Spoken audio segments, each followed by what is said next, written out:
Shoto panted, his breath stirring the lingering steam in the air. He was covered in bruises from the previous days, one of his most prominent a dark, purple welt rising from beneath his left eye. His body shook from a plethora of factors, not the least of which being his exhaustion from training all day. Woolen stood across from him, her arms crossed, as her eyes narrowed. Again, she said. Shoto swallowed a groan as he spread his arms, the shaking limbs moving too slowly for Shoto's liking on account of the muscles burning. One side burst into flame, turning that burning feeling into something more literal if less harmful, as a chunk of ice grew inward from Shoto's palm from the other. Woolen gave a nod, prompting the dual-toned teen to swing his arms together. Ice met fire in a burst of steam, white fog filling the space as it had countless times before. Immediately, Shoto jumped to the side, the brown blur that was Woolen shooting through the space where his head had been no less than a second before. Her brown coat vanished into the mist, Shoto forming a shield of ice as his eyes darted from side to side, his ears straining for any new sign of her presence. Being able to dodge the first attack was nothing, it was all the others that Shoto needed to worry about. The fighting style Woolen was teaching him would surely be effective against a majority of foes as an incredible number of both heroes and villains relied on their sense of sight. Unfortunately, Shoto was still one of them, that dependence being something Woolen was determined to beat out of him before he returned to normal classes at UA. A sound almost too small to hear came from his right, the teen rolling forward as Woolen shot through where his head had been feet first. She twisted in midair, a freezing wind conjuring snow in the shape of a giant fist that started to hurtle toward him. Shoto smacked the snow away with his shield, eliminating the immediate threat but causing him to lose sight of Woolen. He summoned another round of steam to rebuild the cloud before changing positions. So focused was he on the cloud that he was not watching his feet. This proved to be his downfall of the fight as a lasso of snow tightened around his ankle, yanking his feet out from under him. Woolen was on top of his chest in a second, a snowball in her hand. A snowball might not seem threatening, but Shoto had been on the losing end of enough fights with her to know how wrong that assumption was. "You're getting better," the pro hero commented, flattening the snowball into an ice pack of snow that she set on Shoto's most prominent bruise. He winced at the contact only for the numbing cold to soothe the pain a moment later. "The steam style I've developed for you is all about controlling the battlefield. If you can get good enough to detect me in the mist, then any of your classmates should be a cakewalk." Not all of them, Shoto admitted, sitting up as the tiny woman hopped off him. The steam was beginning to clear, revealing the rest of the brown training room. "I have one classmate whose quirk allows him to essentially see the emotions inside people. An obstruction like steam or mist would be nothing to him.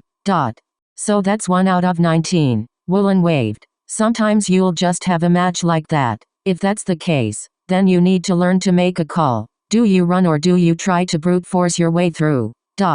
"I suppose I might be able to overpower him," the student commented. "Midoriya's quirk does not alter his body. After all, had we met in the tournament, I am decently certain I could have defeated him with little effort. Then why bring him up? I am not sure. Frost grew over Shoto's hand, the boy pressing it against his lower back where he'd hit the floor. "Perhaps it is because his showing in the sports festival made me feel inferior. Midoriya's power is passive, incredibly useful in niche situations, yet he continues to rank equal to or above many of our so-called powerhouses. It makes me wonder if I have been lax in my training up to this point. You don't need to put yourself down, Shoto," Woolen told him, summoning a beanbag chair of snow for her to lounge on. "You are still first years. It sounds like he's had some pretty good teachers, something I'm not sure your old man was, but you are in the same setting now. UA's internships are about stepping out of your comfort zones and finding new things to learn, new ways to practice, new situations to test yourselves in ways you've never had to consider. Maybe your grudge against your dad was squandering your potential up to this point, but now you can use your fire. Not the way he does, of course, but that's the beauty of it. When you return to school, everyone in your class is going to have changed in some way. Everyone will have learned something new to give you a new challenge. Shoto was quiet, 1,000 indistinct thoughts without words bouncing around his mind. Woolen sighed, standing up and stretching her back with a satisfying pop. "I think we're done sparring for the day," she said. "Go relax by the fire downstairs for a little. I'll have Polar get you later for strength training later, and tonight we'll test your hearing again." "Yes, Woolen-sensei," Shoto replied, climbing to his feet. The woman smiled before summoning a carpet of snow and floating away toward the door. Shoto watched her go, reminding himself of the difference between himself and a pro hero. Even one as small as Woolen was a gap far too large to close so quickly. Even so, he reaffirmed his commitment to closing that gap as soon as he could. The sooner he could start rescuing people, the sooner they would acknowledge him for his own deeds, not for those of his father. Iwabumi didn't so much as start at the knock on her door, the beautiful Templar telling the person on the other side to enter. Momo opened the door, stepping into the room with a small frown. Iwabumi didn't turn to look at her, the woman dangling a squeaking mouse over an aquarium with a small king cobra. She teased the snake a little, pulling the mouse back when it would strike, the act only making the mouse squeak more. The room was filled with such tanks, each holding another type of legless lizard. Momo cleared her throat. You wanted to see me, Iwabumi-sensei. Yes, I did, the woman said, releasing the mouse with a sigh. It hit the floor of the tank running, the cobra following it almost lazily. Does Sweet Kendo know you're here? No, sensei. I trusted that if you were calling only me, then this would not involve her, that this would be disconnected from hero work. Good. The pro hero stepped away from the tank, sauntering over to stand before her student. She lifted a finger, resting it under Momo's chin. From there, she made Momo turn her face, the older woman studying each part of the heiress features. Momo muttered. You're beautiful, Iwabumi commented. You could even rival me in a few years. Thank you. Based on the inflection, Momo wasn't sure if that was supposed to be a compliment or a threat. Why did you call for me? I have made a decision. Sweet Yoi Orozu. You said you wished to leverage popularity to help bring about peace, and I want to help you do that, but there is another aspect to that you must learn if you want to make it effective. What would that be? Iwabumi leaned in, her lips so close to Momo's that she could feel the blonde's breath. She smelled of flowers, jasmine, rose, and a hint of vanilla. The scents in her proximity caused a flush to crawl upward from Momo's neck, her face turning scarlet. The pro chuckled, lightly dragging her sharpened fingernail over the underside of Momo's chin as she stepped away. The student tried to catch her breath, wondering why she felt so hot and why her heart was racing. She clenched her hands before her chest, trying to understand. Sweet Yoi Orozu, Iwabumi cooed. Sweet, innocent Yoi Orozu. You want to leverage popularity? You want to make the masses do as you command? Then take it from me. Women like us have one tool most men can and will never have, no matter how hard they try. Oh sure, strong men can force compliance through force or standing, but that tends to rub people the wrong way in the long run. No, women like us possess a far more potent skill. A blown kiss here, a wink there. We tease from behind the curtain, our very existence giving us the ability to start wars and make animals out of man with nothing but a glance. Momo, who had been getting her blush back under control, felt her face light up again. You Iwabumi-sensei, you can't be suggesting. It's a fact of the world, darling, the blonde said. Sex sells, whether you indulge or not. It's a skill many, Templar and otherwise, have used throughout the years. Just for the promise of a kiss from beautiful women like us, many would throw themselves headlong into foolishness.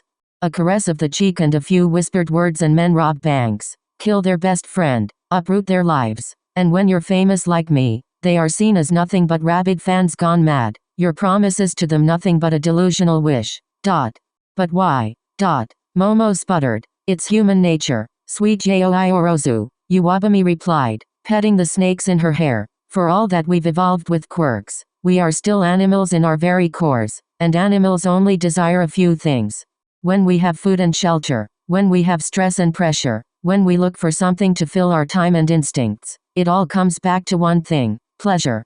You will begin lessons with me at night for the rest of the week. I have begun the process of turning you and Sweet Kendo into supermodel heroines, but I will teach you how to leverage this fame and the parasocial relationships your fans will form for the goals of the Templar Order. Men, or women, they're all equally useful for our ends in this superpowered society, will fall at your feet and dirty their own hands for your whims. With the threat of the assassins constantly hanging over us, assets like me and you become high profile. Being in the spotlight makes removing us very, very difficult, both in the case of assassins and other rebellious Templars, and allows us the means to not need to dirty our own hands, though I will teach you how to do that, too. In fact, many an assassin in the past has fallen to the wiles of Templar women like us. Momo's blush paled at the suggestion. Her? Trying to seduce the ones after her family? You want to make peace, Momo Yaoi Orozu, and you want to live as a hero? Under my tutelage, you will not just live, I will make sure you thrive. Iwabumi sauntered back, sending a sly eye over her shoulder. Leading the world is not about force. Follow me, sweet Yaoi Orozu. It's time we turn you into a seductress. In the aquarium, the snake struck, the mouse letting out a final, pained squeak as the predator sunk its venomous fangs into its prey. Izuku, Kamihara, and Haya stood upon a rooftop watching the back entrance of a factory. Each was dressed in their assassin uniforms, with Kamihara's being maroon, Haya's being dark pink, and Izuku's white with green embellishment. The young woman of the group reached into her pocket, offering their leader a small stack of notes.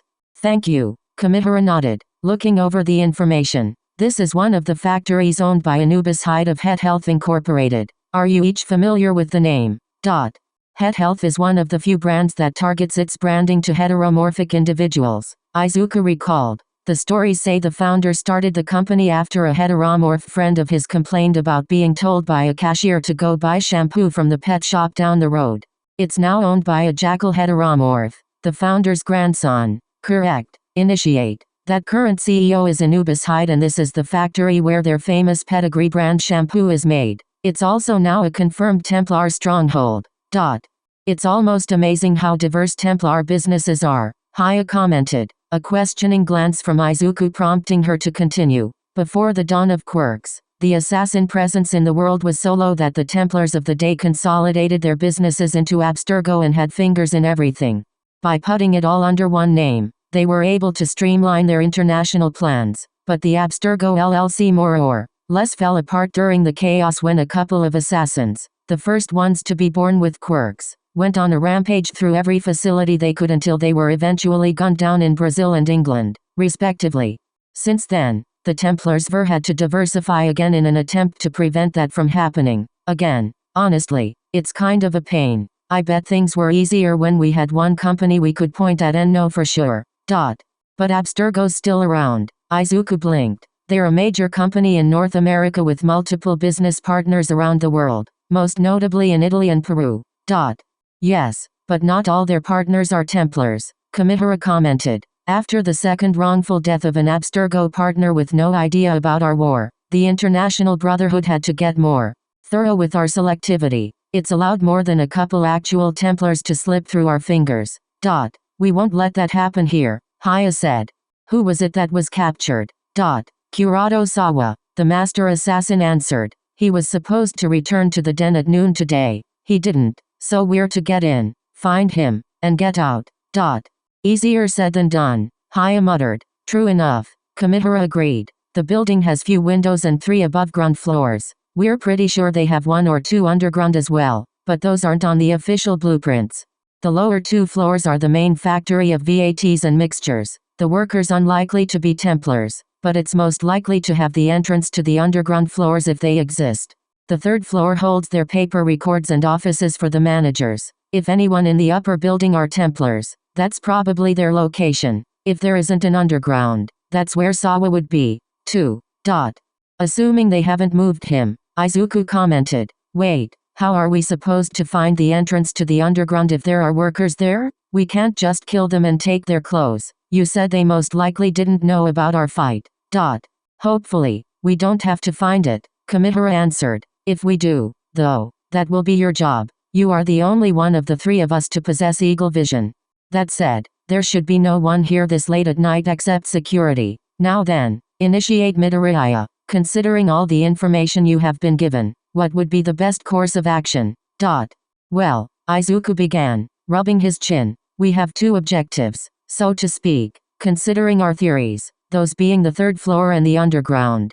We are not certain about the existence of the latter, and the best way to look for it, I'd imagine, would be from near the ceiling of the joint 1st and 2nd floors. By that logic, our course of action should be to start at the 3rd floor and work our way down if our target is not there. Well reasoned. Initiate. The master assassin nodded. Assassin Haya, electronics. On it. The young woman stretched her hand forward, extending 2 fingers upward. Her other hand came up to meet it, hooking a lone finger between the others before pulling back. Between the digits formed a small arrow of crackling electricity that hovered over the back of Haya's hand. She held it up, flicking it to cause it to spin. It stopped 3 different times, pointing 3 different directions before repeating. 3 cameras, the young assassin reported. North, west, and southwest. Can you reach them? Kamihara queried. Of course, master. Haya extended her hand once more, this time with her palm facing to the side. Her other hand drew backward, forming a much larger arrow than the previous. She took aim to the north, loosing the arrow with a grunt. It shot across the distance before blowing something to smithereens in a shower of sparks. She repeated this process twice more before offering the others a smile. Cameras neutralized. Excellent work. Assassin Haya, initiate Midoriya. Prepare your hooks. Since the factory was built without the inconsistencies that usually let us climb, we will scale the building the newer way. Remember your gloves and keep your hoods up, just in case. Ready? Good. Follow me. Kamihara took off at a run, his students flanking his wake as they charged through the shadows. With the cameras out of commission, they didn't need to worry about being spotted, but they still erred on the side of caution. One could never be too careful. After all, they reached the base of the building quickly, slowing to a stop in the building's shadow. Kamihara gestured for his students to wait for his signal before lifting his grappling hook. It fired with a PSSHH, catching at the edge of the roof. The cord tightened, carrying the master assassin upward. Izuku and Haya looked at each other, the former nervous and the latter soothing. Kamihara whistled from the rooftop, prompting the pair of teens to ready their own grappling hooks. The machines carried them upward, Izuku and Haya climbing over the edge a moment later. Kamihara was waiting for them by the entrance door, the man on one knee as he studied the electronic lock. He gestured them over, pointing at the lock. His hidden blade popped out, the master assassin jabbing it between the machine and the wall before a twist of his wrist caused it to pop loose. He cut the wires, Izuku watching intently as, with a couple crossed wires and a spark or two, the lock came undone and something in the door clicked. Haya could have gotten us through in less time, the man muttered to his newest student, but you will not always have someone with an electricity quirk present. Even when we do not want to overplay our hand lest forensics gets enough evidence to identify the quirks used. They're almost as bad as fingerprints. Izuku nodded in understanding, Kamihara opening the door and leading them inside. It was late, the area covered in shadow and darkness as no one was expected to be here.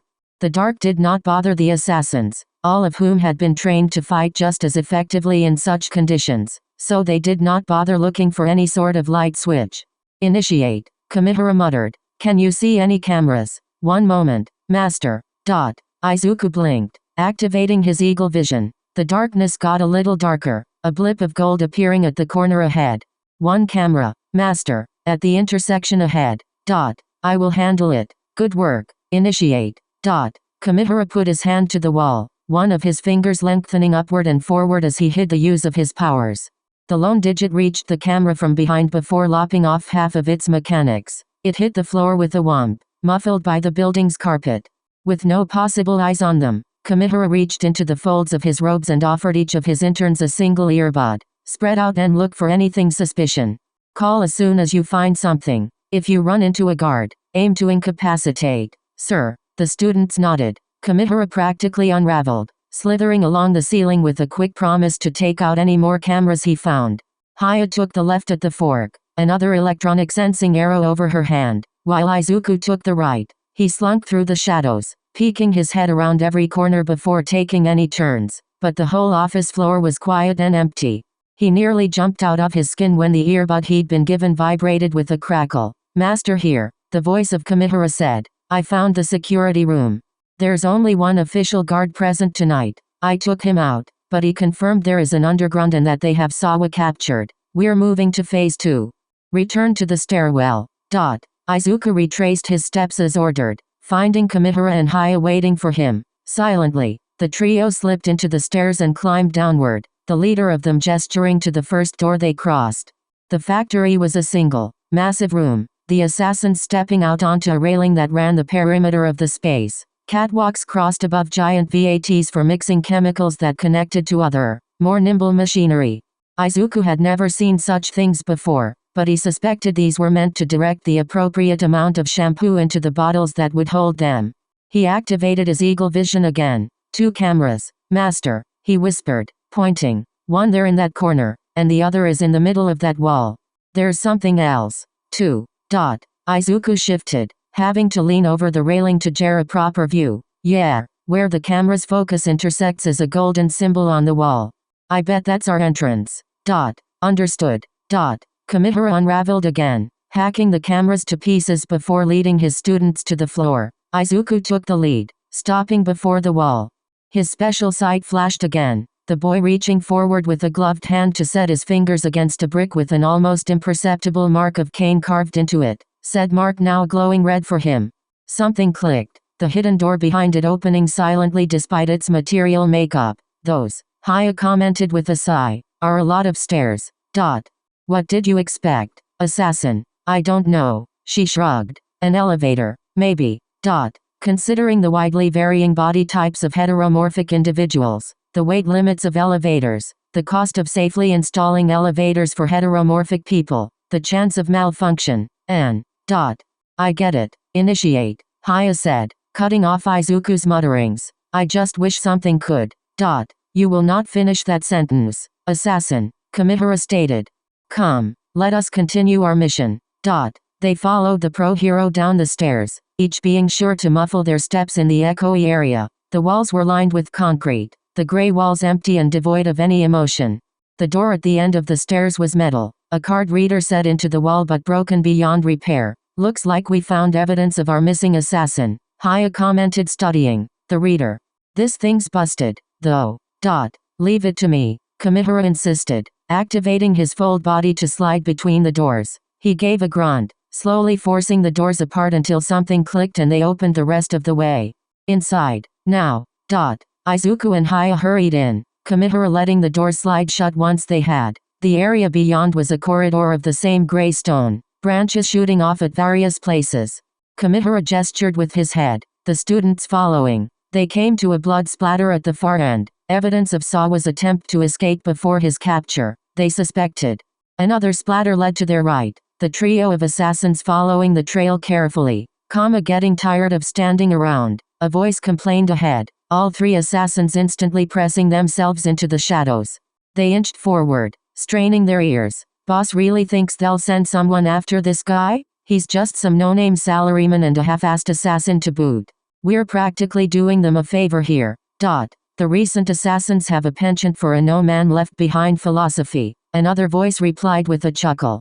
It's noble, I'll give them that, but it makes it so easy to lay traps. Kamihara gestured for Izuku to stay, he and Haya sneaking forward. Kamihara gestured, giving Haya a quick series of hand signs too fast for Izuku to register. The young woman nodded before Kamihara disappeared toward the ceiling. Izuku snuck forward, filling the space where the pro had been only a moment before. 2 men were standing at the entrance to a door, both holding rifles. One was a heteromorph with bone plating running up his arms while the other was an average man with black hair.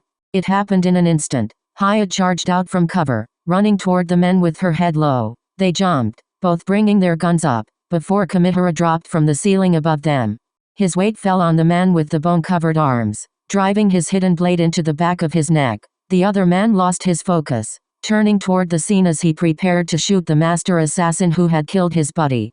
Haya reached him before he could, her own blade stabbing between his ribs into his heart. Her leg swept past him, pushing him off his feet so he landed on his back, staring up at her face with his own expression of shock. Requiescat in pace, Templar, she whispered as he breathed his last. The salmon-haired assassin pulling her hidden blade from his chest before closing his eyes with her gloved hand. Seeing the coast was clear, Kamihara gestured for Izuku to join them. I have a bad feeling about this, the female of the group commented as the youngest reached them, the boy looking a little green around the gills. It might not have been his first time seeing death, but he was certainly not used to it. They mentioned traps. Master, I think we're walking into one. That may be so, but we cannot leave them to their own devices, Kamihara replied. Even if we cannot save Sawa, we cannot leave his body in the hands of the Templars.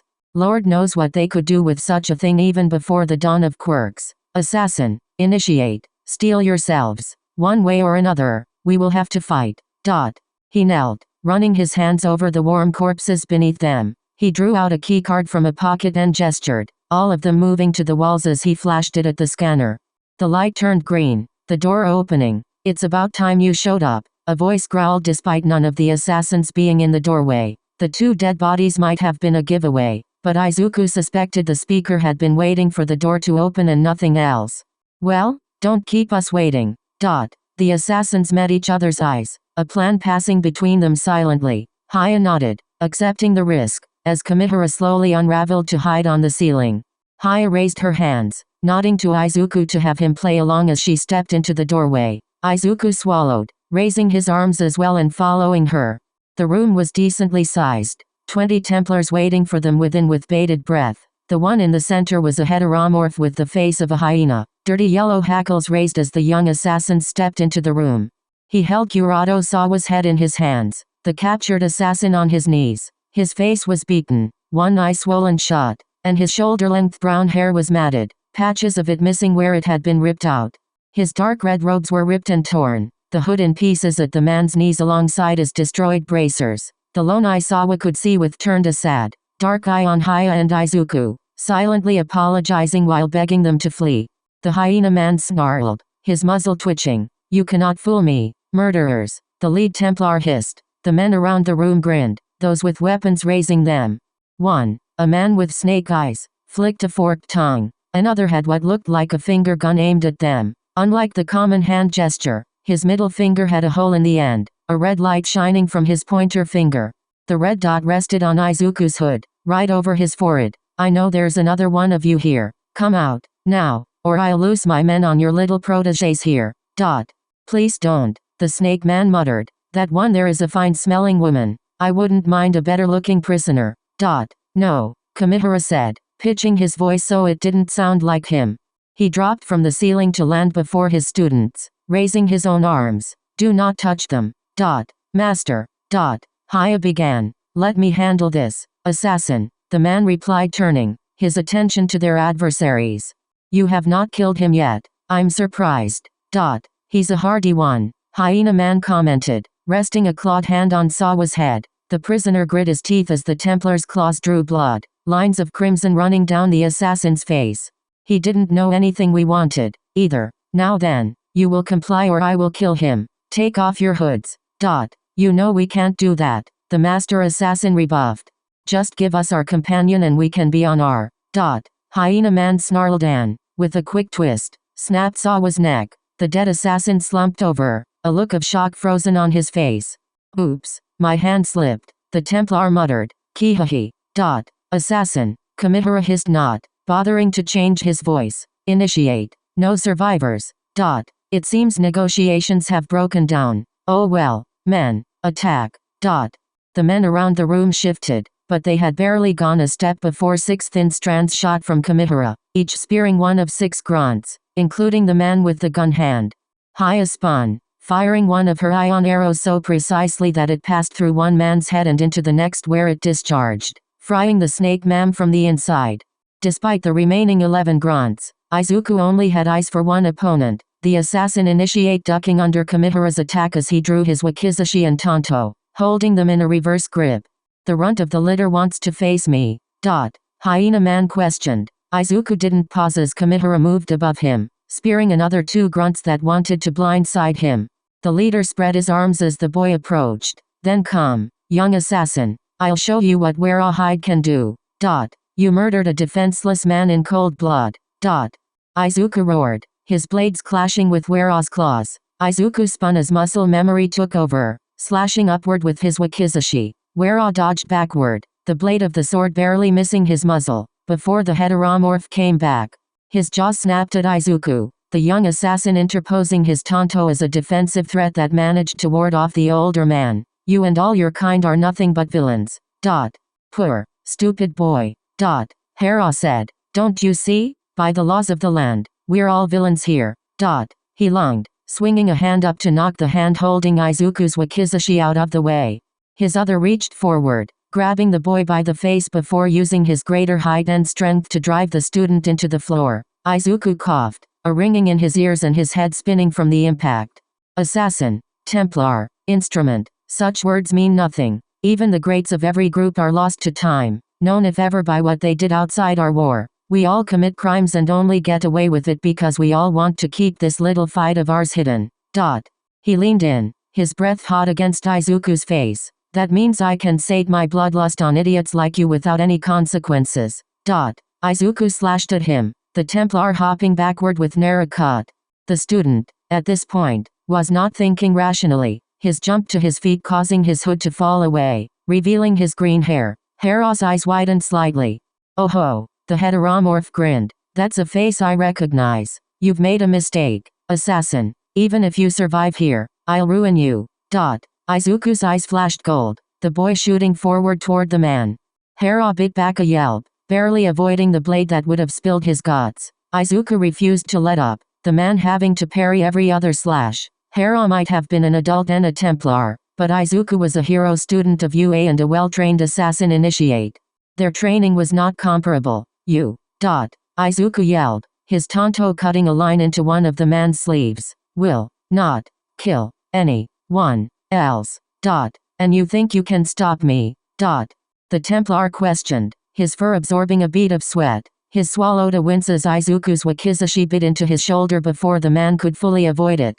You're a first-year high schooler. You can't. I am an assassin. Izuku rebuffed, Hera's back hitting the concrete wall. His eyes widened, the man not having realized he'd retreated so far.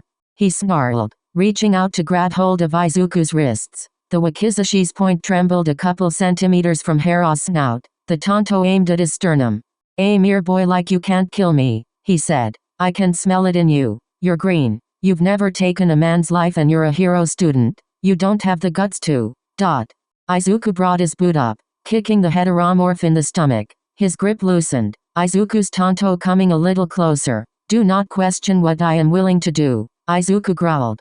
The sounds of fighting behind him died away, but his focus was on Hera and Hera alone. I just watched you kill a man for no reason. Hera hide. I do not have the authority to arrest you, but I have the training to ensure you don't do the same to anyone else. Why you won't? Hera stuttered. You're still a. Izuku dropped his tanto and twisted his arm, the suddenness of the movement catching the hyena man off guard. Izuku's hidden blade sunk into the man's chest, a dark stain growing across his clothing from the point. Hera looked down with wide eyes, slowly looking upward to stare into the eyes of his killer. Look what you've done, he coughed, blood leaking from the corners of his mouth. My cousin won't sit by. B-boy. Your cousin won't know who did this, Kamihara said, he and Haya coming up to flank Izuku. Neither had so much as a scratch on their robes. You made the fatal mistake of thinking 20 was enough. Hera hide, and then you thought to kill a member of our order before our eyes. Rest now, you have earned this with your actions. The strength fell from his arms, darkness creeping into the heteromorph's vision. He started to slump, Izuku following him downward, the student's blade still buried in his chest. I just wanted a better world, he whispered. A better world, for people like me. You might have sought the light, but your actions reflected only darkness, the verdict told him. Everyone is equal in the next life. Hera hide, rest in the endless sleep. Hera hide went limp under his hand. Izuku stayed where he was, kneeling by his first kill as he felt tears start to well in his eyes. He'd been running on adrenaline and rage after witnessing the death of Kurado Sawa, but the realization of his actions came as those other things bled away. The room, which had been stale and sterile, now smelled of blood and death. Crimson stains grew upward on the cuff of Izuku's white trainee robes. Shaking, his retracted his blade and reached up to close the heteromorph's eyes, granting him the minimum respect their targets were to be given. He swallowed, trying to recite the words of their forebears and ancient teachers. Requiescat, in pace. The tears overflowed, rolling down Izuku's cheeks before falling onto the body of Hera hide. We're here for you, the soft voice of Haya whispered, the older girl setting a hand on the initiate's shoulder. With a firm grip, she pulled him away from the body, forcing Izuku to look at her. Haya, he rasped, eyes moving down to look at the blood stain on his sleeve. What have I? No, look at me, the other student ordered, using a finger to push his face back up. We can't take back the things we've done, Izuku. We can only take solace in the knowledge that it is necessary, and that by doing it, We protect the lives of all those who have no idea. Izuku sniffled, prompting Haya to pull him into her shoulder, wrapping her arms around him. There, at 27 past midnight, in a dark, underground room filled with fresh corpses, the assassin initiate Izuku Midoriya cried.